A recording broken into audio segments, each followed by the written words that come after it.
Welcome back to another video guys. మనము ఈ వీడియోలో టెస్టోస్టిరాన్ హార్మోన్ గురించి తెలుసుకుందాం.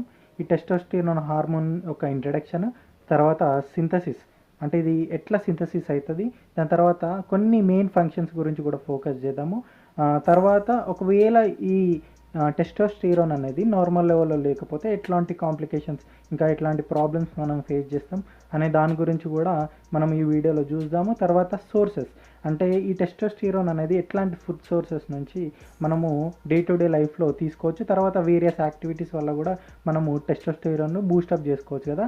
ఈ డైలీ టెస్టోస్టిరాన్ బూస్టప్ ప్లాన్ కూడా నేను at the end of the video నేను డిస్కస్ చేస్తా. ఖచ్చితంగా మీరు లాస్ట్ వరకు చూస్తే మాత్రము టెస్టోస్టిరాన్కి సంబంధించిన కంప్లీట్ ఇన్ఫర్మేషన్ మీరైతే అక్వైర్ చేసుకోవచ్చు. కాబట్టి వీడియోని లాస్ట్ వరకు చూడండి. First of all, what is testosterone? Testosterone is a steroid hormone. ఇది ఒక steroid hormone primarily produced in testis in males. అంటే మేల్స్ లోపల ఉండే టెస్టిస్ ఉంటాయి కదా, రిప్రొడక్టివ్ సిస్టమ్, ఆ టెస్టిస్ లోపల మనకు మేజర్లీ అంటే most of the quantity or most of the percentage మనకు టెస్టిస్ లోపల రిలీజ్ అవుతుంది. దాని తర్వాత ఫీమేల్స్లో చూసుకుంటే మనకు ఓవరీస్లో రిలీజ్ అవుతుంది. మనకు ఒక కామన్ పాయింట్ ఉంది, అదే అడ్రినల్ గ్లాండ్స్. అంటే ఫీమేల్లో కానీ మేల్లో కానీ ఈ అడ్రినల్ గ్లాండ్స్ నుంచి కొంచెం తక్కువ క్వాంటిటీలో కూడా ఈ టెస్టోస్టిరాన్ అనేది రిలీజ్ అవుతుంది. సింథసిస్ పార్ట్కి వచ్చేసరికి మనకు మెయిన్ ప్రికర్సర్ వచ్చేసరికి టెస్టోస్టిరాన్కి కొలెస్ట్రాల్. మనకు కొలెస్ట్రాల్ బాడీ లోపల డిఫరెంట్ ఫుడ్ సోర్సెస్ నుంచి మనం అయితే తీసుకుంటాము. ఈ కొలెస్ట్రాల్ కొన్ని వేరియస్ స్టెప్స్ తర్వాత టెస్టోస్టిరాన్గా కన్వర్ట్ అవుతుంది. ఈ టెస్టోస్టిరాన్ కన్వర్షన్ మొత్తం అంతా లేడిక్ సెల్స్లో జరుగుతాయి. ఆ లేడిక్ సెల్స్ అనేటివి టెస్టిస్లో ఉంటాయని మనందరికీ తెలుసు. ఈ లేడిక్ సెల్స్ పైన ఎప్పుడైతే ల్యూటినైజింగ్ హార్మోన్ అనేది వర్క్ చేస్తుందో అప్పుడు మన కొలెస్ట్రాల్ అనేది డైరెక్ట్గా ఆర్ వేరియస్ కన్వర్షన్స్ తర్వాత టెస్టోస్టిరాన్ లాగా ఫామ్ అవుతుంది. నేను డిస్ప్లే పైన మీకు కంప్లీట్ ప్రొసీజర్ని అయితే డిస్ప్లే చేస్తా, మీరు ఒకసారి చూస్తే మీకు ఒక ఐడియా వస్తుంది. Next, functions of testosterone. ఈ టెస్టోస్టిరాన్ యొక్క ఫంక్షన్ని మనము 3 స్టేజెస్లో చూసుకుందాం.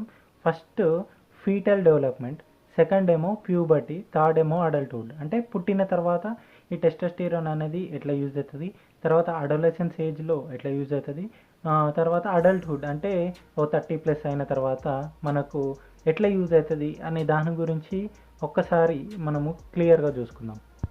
ఫస్ట్ది ఫీటల్ డెవలప్మెంట్. ఫీటల్ డెవలప్మెంట్లో మనకు జెనెటీలియా అంటే మన సెక్చువల్ ఆర్గన్స్ ఉంటాయి కదా, రిప్రొడక్టివ్ ఆర్గన్స్, ఇవి డెవలప్ కావాలంటే ఖచ్చితంగా టెస్టోస్టిరాన్ అనేది అవసరపడుతుంది. సెకండ్ది ఏమో ప్యూబర్టీ. ప్యూబర్టీ అంటే అడోలసెన్స్ ఏజ్లో మనకు కొన్ని ఫీచర్స్ అంటే మేల్స్లో చూసుకుంటే ఫేషియల్, తర్వాత బాడీ హెయిర్, తర్వాత deepening of voice, muscle mass and bone density both in males and ఫీమేల్స్లో. అంటే మేల్స్లో ఫీమేల్స్లో ఇద్దరికి మజిల్ మాస్ పెరగాలంటే టెస్టోస్టిరాన్ అనేది మేజర్ రోల్ ప్లే చేస్తుంది. నెక్స్ట్ అడల్ట్స్లో చూసుకుంటే మెయిన్గా మేల్స్లో చూసుకుంటే ఫస్ట్ది స్పెర్మ్ ప్రొడక్షన్, సెకండ్ది సెక్స్ డ్రైవ్ ఇంప్రూవ్మెంట్, థర్డ్ది మజిల్ అండ్ బోన్ డెన్సిటీ అనేది పెంచుతుంది, తర్వాత mood regulation. These are the various functions of testosterone. Next ఫీమేల్స్లో చూసుకుంటే ప్రమోట్స్ సెక్స్ డ్రైవ్, తర్వాత బోన్ డెన్సిటీ, మజిల్ మాస్, తర్వాత మూడ్ రెగ్యులేషన్. ఫీమేల్స్లో కూడా ఆల్మోస్ట్ సిమిలర్.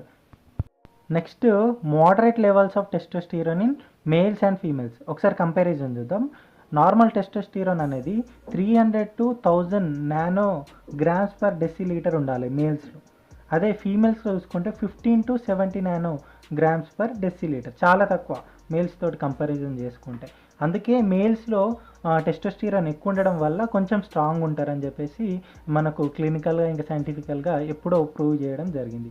నెక్స్ట్, ఒకవేళ లో ఉన్నా హై ఉన్నా అంటే మోడరేట్ లెవెల్స్లో కాకుండా తక్కువ ఉన్నా సరే ఎక్కువ ఉన్నా సరే మనం ఎట్లాంటి కాంప్లికేషన్స్ ఫేస్ చేస్తామో ఆ టాపిక్ కూడా ఇప్పుడు చూద్దాం. ఫస్ట్ మనము మన టెస్టోస్టిరాన్ లెవెల్స్ అనేటివి లో ఉంటే ఏం జరుగుతుందో చూద్దాం, అంటే ఎట్లాంటి కాంప్లికేషన్స్ మనం ఫేస్ చేయాలో చూద్దాం. ఫస్ట్ది ఫెటీగ్ అంటే అలసిపోవడం, డిక్రీజ్ సెక్స్ డ్రైవ్, తర్వాత ఎరెక్టైల్ డిస్ఫంక్షన్ కూడా అయ్యే ఛాన్స్ ఉంటాయి, రెడ్యూస్డ్ మాస్ అంటే మన బోన్ డెన్సిటీ తగ్గడం కానీ మజిల్ డెన్సిటీ తగ్గడం కానీ, మూడ్ చేంజెస్, తర్వాత కాజెస్ ఆఫ్ లో టెస్టోస్టిరాన్. అంటే ఎందుకు అసలు ఈ టెస్టోస్టిరాన్ అనేది లో ఉంటుందంటే మెయిన్ ఏజ్ పెరిగినప్పుడు టెస్టోస్టిరాన్ లెవెల్స్ అనేటివి ఆటోమేటిక్గా తగ్గుతాయి.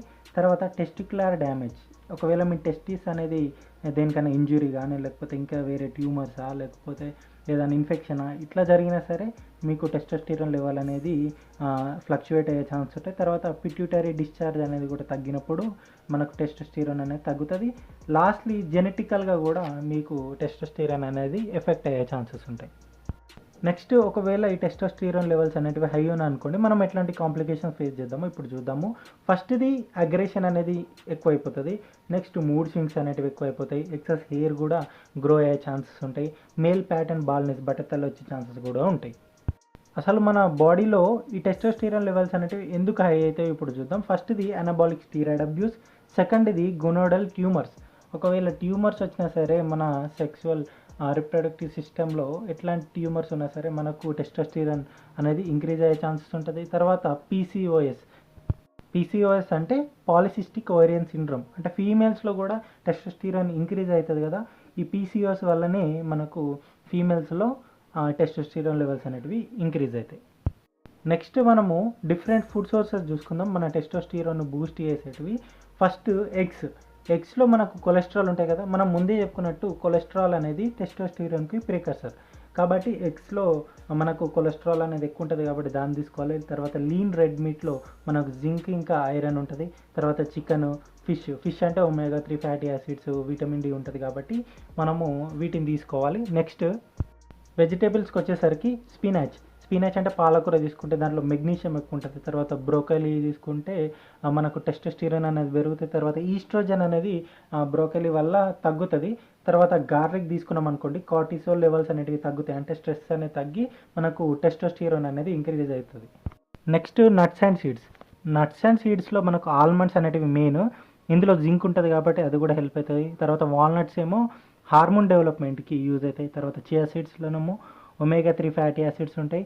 పంప్కిన్లో మనకు జింక్ ఉంటుంది. These are the different nuts and seeds which helps in testosterone boosting. తర్వాత ఫ్రూట్స్ చూసుకుందాం. ఫ్రూట్స్లో మనకు వాటర్ మిలన్లో మనకు సిట్రిలిన్ అనేది ఉంటుంది. ఇది టెస్టోస్టిరాన్ బూస్టింగ్కి చాలా వరకు యూజ్ అవుతుంది. తర్వాత పొమగ్రానైట్లో మనకు ప్యూనిక్ ఎలాజిన్ అని ఉంటుంది. ఈ ప్యూనిక్ ఎలాజిన్ అనేది స్టామినాని ఇంక్రీజ్ చేయడానికి హెల్ప్ అవుతుంది. నెక్స్ట్ బనానాస్, వీటిలో బ్రోమిలిన్ ఎంజైమ్ అనేది ఉంటుంది. ఇది టెస్టోస్టిరాన్ బూస్టింగ్కి యూజ్ అవుతుంది. తర్వాత అవకాడో చూసుకుంటే ఇందులో విటమిన్ ఈ ఉంటుంది. లాస్ట్గా మనకు ఈ బెర్రీస్లో మనకు యాంటీ ఆక్సిడెంట్స్ ఉంటాయి. ఇవి టెస్టోస్టిరాన్ సెల్స్ ఉంటాయి కదా, అంటే టెస్టోస్టిరాన్ ఉంటుంది కదా, దాన్ని డ్యామేజ్ కాకుండా ఆపేటివి యాంటీ ఆక్సిడెంట్స్ అనమాట. కాబట్టి మనకు బెర్రీస్ కూడా టెస్టోస్టిరాన్ డెవలప్మెంట్లో చాలా వరకు యూజ్ అవుతాయి. ఇప్పటి వరకు మనము ఎట్లాంటి ఫుడ్ తీసుకోవాలి అనే దాని గురించి చూసినాం టెస్టోస్టిరాన్ బూస్టింగ్కి. ఇప్పుడు ఎట్లాంటి ఫుడ్ అవాయిడ్ చేయాలి టెస్టోస్టిరాన్ బూస్టింగ్ అంటే, ఒకటి ప్రాసెస్డ్ ఫుడ్స్ తీసుకుంటే మనకు హార్మోన్స్ అనేటివి డిస్టర్బ్ అయ్యే ఛాన్స్ ఉంటాయి. తర్వాత ఆల్కహాల్ తీసుకున్నాం అనుకోండి, టెస్టోస్టిరాన్ లెవెల్ అనేది తగ్గుతుంది. తర్వాత స్పెర్మ్ కౌంట్ కూడా తగ్గే ఛాన్స్ ఉంటాయి. తర్వాత సాయ్ బేస్డ్ ప్రోడక్ట్స్ తీసుకుంటే మన బాడీలో ఈస్ట్రోజన్ లెవెల్స్ పెరిగితే చాలా కాంప్లికేషన్స్ కూడా వచ్చే ఛాన్స్ ఉంటాయి. తర్వాత షుగరీ డ్రింక్స్, మనము ఎట్లాంటి కోల్డ్ డ్రింక్స్ తీసుకోకపోవడం చాలా వరకు బెటర్. ఎందుకంటే ఈ కోల్డ్ డ్రింక్స్ అనేటివి మనకు ఇన్సులిన్ని పెంచుతాయి మన బాడీ లోపల. దీనివల్ల కూడా మన టెస్టోస్టిరాన్ అనేది ఎఫెక్ట్ అవుతుంది. నెక్స్ట్ అన్నిటికంటే important topic testosterone boosting plan. ఒక పర్సన్ ఒక డేలో ఎట్లా తన డేని కంప్లీట్ చేసుకుంటే ఈ టెస్టోస్టిరాన్ అనేది బూస్ట్ అవుతుంది అనే దాని గురించి ఒక కంప్లీట్ ప్లాన్ అనేది ప్రిపేర్ చేయడం జరిగింది. దాన్ని ఇప్పుడు నేను డిస్ప్లే చేస్తాను. మీరు ఖచ్చితంగా స్లైడ్ బై స్లైడ్ మీరు చూసిరు అనుకోండి, మీకు ఒక క్లారిటీ వస్తుంది. దీన్ని మీరు పాటిస్తే మాత్రం ఖచ్చితంగా మీ టెస్టోస్టిరాన్ అనేది నార్మల్ లెవెల్స్లో ఉండి మీరు కావాల్సిన హెల్తీ లైఫ్ని మీరు లీడ్ చేయొచ్చు. Thank you so much.